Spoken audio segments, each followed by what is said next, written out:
Hi, I'm Jesse Griner, the Digital Media Specialist for STEM-E Youth Career Development Program. Welcome to the 14th episode of STEM-E Interviews. Hi, my name is Jamila Kuykendall, and I run a nonprofit organization titled Miss Eileen's Community Garden. Our mission is to help people reconnect with their community, healthy food options, nature, each other, and healthy and sustainable ways. I also run a corporate training organization centered on mental health titled PepTalk LLC. Can you give us a quick rundown of your background, where you came from, and how you got to where you are today? That's a lot. Where did I come from? I come from Memphis, Tennessee. Do you know where that is? Yes, I do. Okay, what's the first thing you think about when you think about Memphis? I think of the Memphis Grizzlies, the Okay. basketball team. That's a change, because most people say Elvis or barbecue, because it's the best barbecue that you will ever have in your life. Okay. Okay. Well, so basically, so where did I come from? I came from Mississippi. I have been kind of a pseudo ag person all of my life. My family has had farms and raised animals, and I spent some of my summers in Mississippi, where the dirt was so thick and red and high that my brand new city girl tennis shoes were done when I came from the backwoods. Mm-hmm. So that's where I think I first developed my passion for just being outdoors. So that's where I come from, and how I arrived here was a windy, long road. So I've been in the military. I served in the Air Force for 4 years. I've traveled all over the world. I love to travel. And, with COVID right now, it's kind of a little bit slowing down a bit, but I love to see new things. I love just exposing myself to different cultures. And so that's something that I have been able to do with my travels. And that has built a very a well-rounded package is what you see today. Was there a moment in your life when you decided that you wanted to work in your industry? As I said before, it's been part of me this whole time. Mm-hmm. But, when you're young, you kind of got to try a whole bunch of things out. You're like, oh, I don't like that. Oh, I hate that. So I went through that whole process genuinely. I tried stuff that I hated. I tried things that I loved, but I wasn't quite good at. And then which is funny, I ended up back with my roots. What were some of the things that you tried? So, like I said, I joined the Air Force, and I tried that. And hey, it works for a lot of people, but I would consider myself an out of the box thinker. And so I always say the youth are my people, because, typically when I'm working with the communities and stuff, people my age and older, they think differently. Not bad, just differently. And I've always thought differently. And so even though I might have been in a space where things could have moved forward, a lot of the bureaucracy and the red tape, that gets on my nerve. It's a necessary thing. So that's how I would say I kind of transitioned. Did your education at Colorado University, was that another just something you were trying, or did it kind of help you steer you in the direction that took you to where you are today? So my bachelor's with University of Colorado is in sociology, and I love people. So I actually stumbled upon that major. I Yeah. started out history major, technically, at the University of New Mexico. And my husband and I moved from New Mexico to Colorado, and I had to change schools. And I had enough credits to accept that as my major. And so I really enjoyed my bachelor's in sociology. I learned a lot about people all over the world. It really just fed my desire to learn more about and think more about how I could help communities and take all of the skills that I already had and put them to work. And so my master's is in human services, and that is from Capella University. And so that really just fed into that. Did you do any internships or jobs?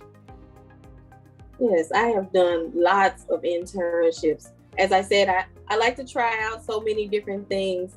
When I was 15, I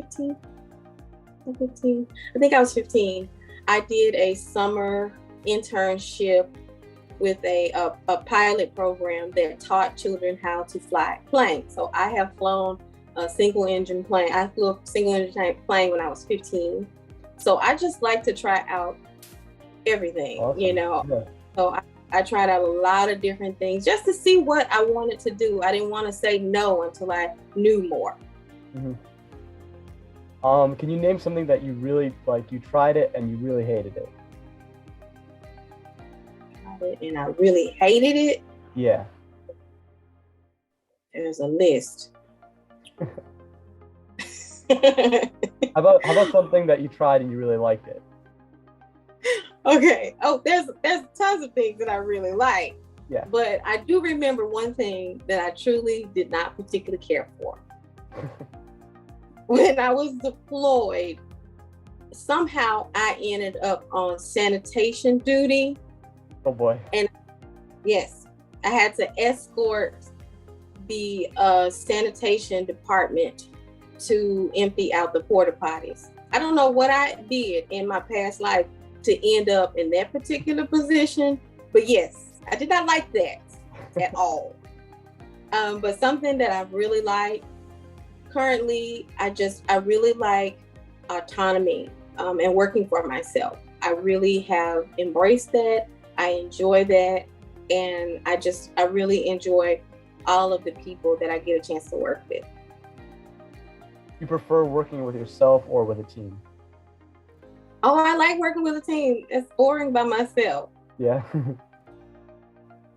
What does a day in your life look like? A day in my life? Okay, you ready? Get your little paper out. Okay, so I'm a mom as well. And so, of course, I have to get my kids together. And so I run the nonprofit organization. So there's tons of social media associated with that. And I was recently hacked, so that's not fun. So I'm dreading redoing that. My for-profit business, the corporate training, I do just mostly interviews intermittently with that one for colleges, universities, and then I also do trainings virtually now for larger companies. So I basically do research. I do a lot of research. And in the morning times, I get up, I do a prayer at 6, and then I go for a walk. I walk for a mile in the dark with my husband. And then I ride my bike for 20 minutes. But while I ride my bike, I listen to, currently I'm reading Just As I Am. I'll show you. I'm reading this book currently. Woo. Just As I Am. It's kind of not showing up. I'm sorry. Yeah, it's by Cicely Tyson. So I have the Audible as well. I have the paperback. I buy the paperback and Audible. So I'm currently reading that book. So while I'm on my bike, I listen to my book, and then I get started with my day. So yes, I do a lot before 8 a.m. Do you get a chance to travel for your work? Yes, I travel quarterly so Miss Eileen's Community Garden currently operates in 2 different states, and I run a program in 2 different states. I manage a program here for manpower for an existing community garden not named Heavenly Gardens here in San Antonio, Texas. And so that particular garden, it facilitates fresh fruits and vegetables for a food desert on the east side of San Antonio. And then in Memphis, Tennessee, it does the same. It operates the same way. We facilitate a food garden for a food desert there in Memphis, Tennessee, in North Memphis specifically. Go ahead. Sorry. Can you explain what a community garden is and what a food desert is? Sure. So a food desert, according to like the USDA, is typically when someone can't get like a fresh fruit or apple within, a 10-block radius. Okay. So they would have to catch a bus and possibly a transfer just to get an apple. And so that's basically where I zone in to try to implement some kind of community efforts to support. And so I also do consultations for small micro farms and others that are trying to start community gardens as well across the United States. And so a community garden is one of these, like a smaller a small plot of land where you food. That's it. Right. Put some seeds. All it is. Yes, sir. And Nice. That way people are able to come and eat for free or at a lower cost, and they're able to walk to it. Right. Yeah. What is something you really like about your job? Okay. I love with the community garden, I feel like I learn something new all the time with both. Mm-hmm. As I said, I do tons of research, and I do scholarly research. I think that's something important to point out, especially nowadays. Literally anybody with a pen or a computer can write anything they want. Writers run the world. I believe it. But it's important to not just fact check, but to use your real world experience to figure out, okay, does this make sense? Does this pass muster? So, so that's basically what I love about I love learning new things, and I love having new experiences. What's something special about your job that you think, maybe someone else wouldn't really get? They wouldn't really get? Yeah.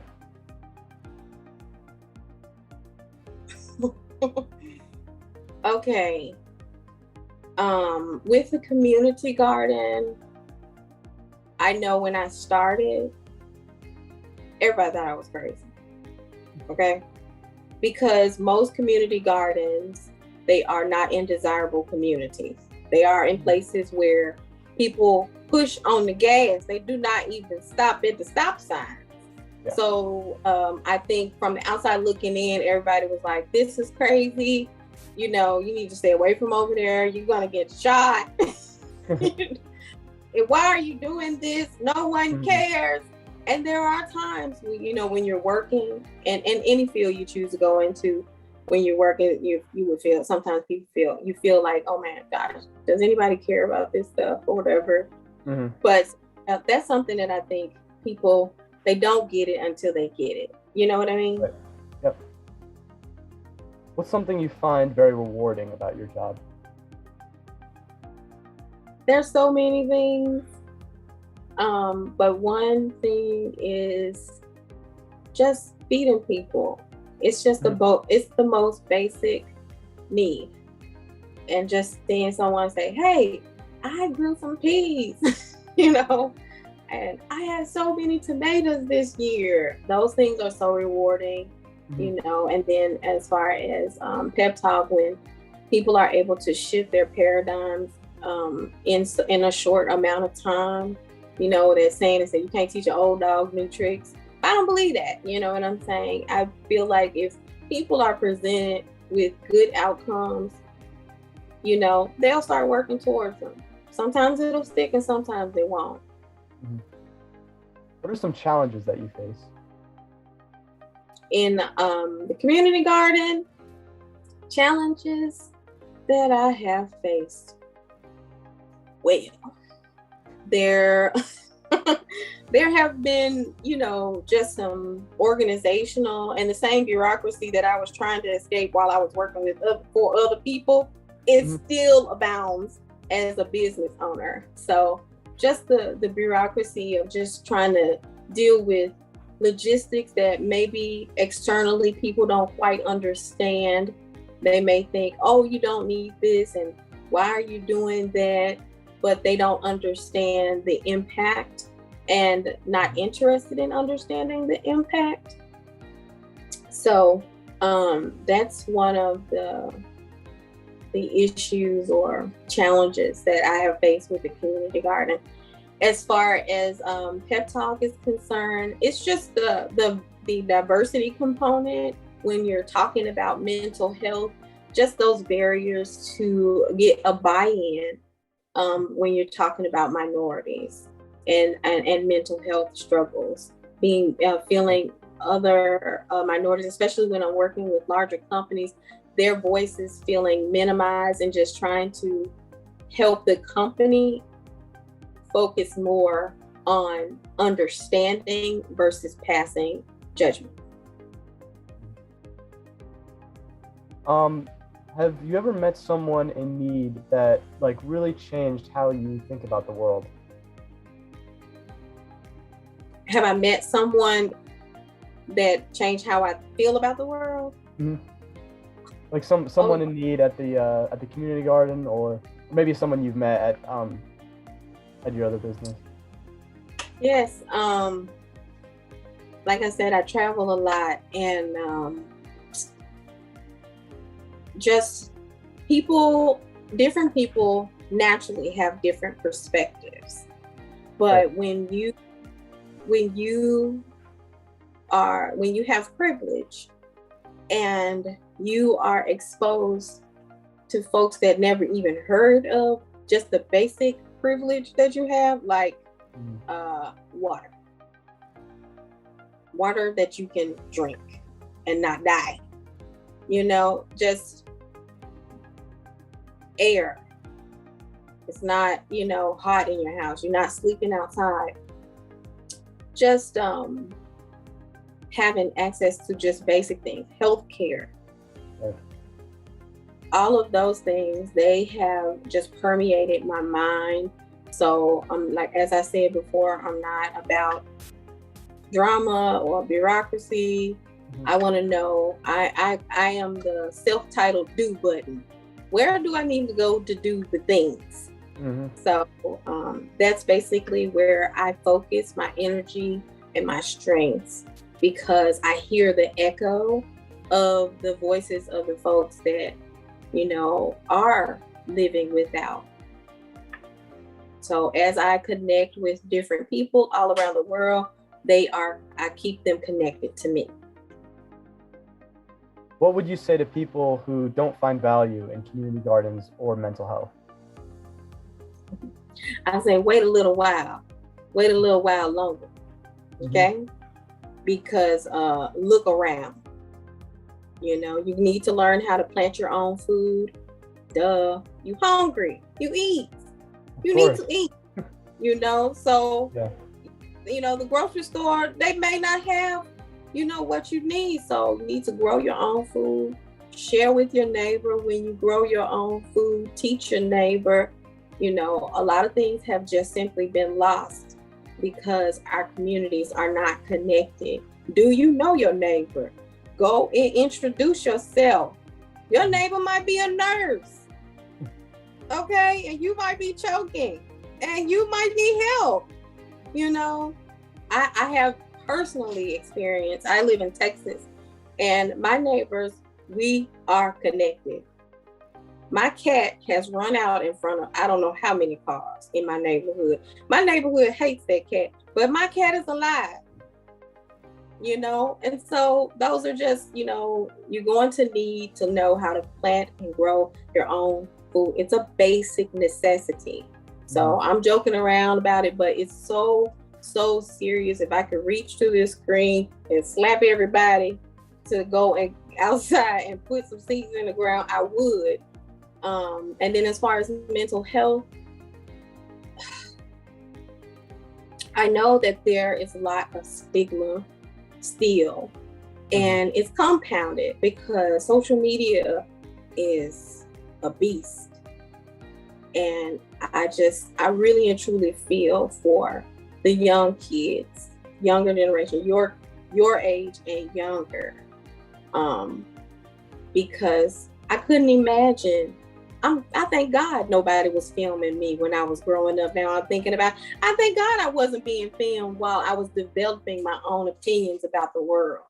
Mm-hmm. So I just say, get help as soon as you can and don't stop. Who do you really admire? My mommy and my dad. I know I'm grown, but I admire my parents. They are my backbone. And if you see me, you see them. Did they teach you all that you know about gardening and planting seeds and things like that?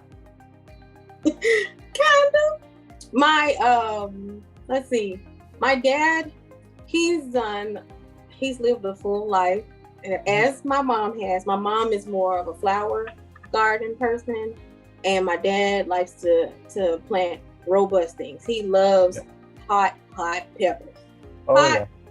Peppers. And he will pickle anything. He'll pickle you if you stand there long enough. So I've learned a lot about life, and really gardening is really, and growing your own food and farming is really about life. You really get to see the full circle of life. What advice would you give a middle or high school student who is maybe suffering with mental health, or is is suffering with mental health? Suffering with mental health. One, I would say, find someone you trust. Mm-hmm. How do you know that you can trust this person? How you know you can trust this person? One, you know their parents, you know their family, okay? You know their background, and you have a relationship with them. Find someone that you can trust and ask them to help you get some help. Because I know that's not a common thing for younger folks, especially younger folks that are of diverse backgrounds, to get help. So if you are Black or brown and you don't feel comfortable talking to your closest friend, go to your doctor, go to your school counselor, ask for help. The second thing I would advise is to journal. Something very simple. Get yourself a journal at the Dollar Tree and just get in there and just start writing your thoughts out. Because even when you do get help, you're going to need to be able to explain where you're coming from. And it doesn't have to sound pretty, and it doesn't have to sound perfect. Just write it out, draw it out, scribble it out, journal as much as possible. If you don't mind me asking, was there a time in your life when you went through something like this, like you had depression or anything like that? Well, when I joined the military, I'll just give you a quick story. Yeah. So I joined the Air Force. I went through basic. That was traumatic for me because I'm spoiled, in case you didn't realize.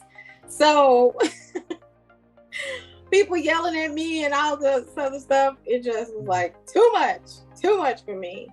And so when I transitioned to my first duty station, which was in the middle of nowhere in a small town called Alamogordo, New Mexico. Have you ever heard of that? I don't think I have. No one has. Okay. But I love Alamogordo, so if Alamogordo sees this, I love y'all. I lived there for 8 years, actually. Mm-hmm. So, but when I got there, I called my dad. This was back in the day when they had payphones. I had to put some change inside of the payphone. Okay, I told you how old I am. All right, so I picked up the phone, I called my dad, and I said, Daddy, they done sent me to a dusty Mississippi. He fell out laughing. So that part of my life was a lot. It was a big adjustment to go from being at home with my parents, because I didn't go straight to college. I went straight into the military. Being away from my parents and being over 20 hours from my home, and not knowing a soul, not a soul. So when I got there, and then they, military, they assign you to all these different people, and they tell you who you need to report to and everything. And then they slapped me in this room with this stranger in a dorm room. So it's just her and I don't know where she's from, and so it was just so much all at once. So I actually had to just really pull back and really just, lean heavily on what I knew. And so my faith is strong. So that's really what I leaned on at that time. And of course, my parents, as I said before, they are my rock. Do you regret going into the Air Force? No. When I was young and I wanted to do what I wanted to do, yes, I did every day. But I went in so I could pay for college. And I don't regret that. Not one day. I learned a lot. I grew a lot. I experienced a lot. I traveled. And I made some lifelong friends. When I tell you lifelong, I mean lifelong friends. Is there any advice you would give your past self? Yes. I would say, I thought about this because I saw it on a little paper. And I was like, oh, I'm going to say this. No. I would say,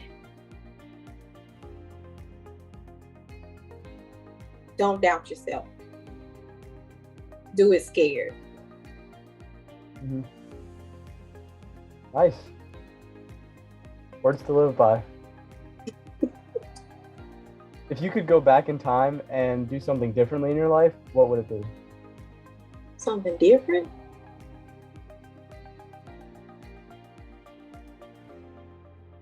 No. Nothing? I love me. I am who I am. And my past has made me who I am. So no. What are your plans for the future? Oh, well, with Miss Eileen's Community Garden, oh my gosh, we have so many things planned for the next couple of years. I'm hoping to be able to expand our programming to Houston. And we've already been doing some consultations in the Dallas area. So I want Miss Eileen's Community Garden is actually named after my great grandmother, and that's really who taught me how to plant seed and feed myself. And so her name is Aline Harris. She was born in the early 1900s, like 1903, something like this. And so I want her name on the moon. I want everybody to know who my great grandmother was, and what she did for me and our community. And I just want to pass on her legacy in regards to that. And as far as Pep Talk, I'm hoping to expand the trainings that I have facilitated.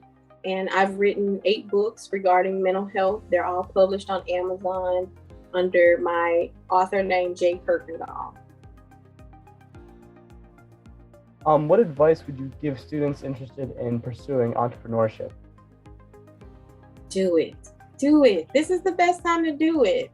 So just real quick, my daughter is a published author as well, and she's 8. She's published 4 books. Wow. And so I just feel like that's the best way for kids to learn about money. And if you talk to my child right now, she is the best little business lady you ever want to meet. She will tell you, cut it, change it, I don't like it, and she manages her own little cash register at her book signings. She's 8. And she's been doing that since she was 6. Wow. She can give a TV interview. She is, I think that kids, the younger the better, to expose them to business opportunities. If it's something that you do and you do well, make it a business. Thank you, Ms. Jamila Kuykendall, for your time, and thank you to our viewers. Be sure to check out our other episodes and subscribe to our channel to stay up to date with our upcoming events and activities by following us on social media and signing up for our email list. Check the description for all the links. See you next time.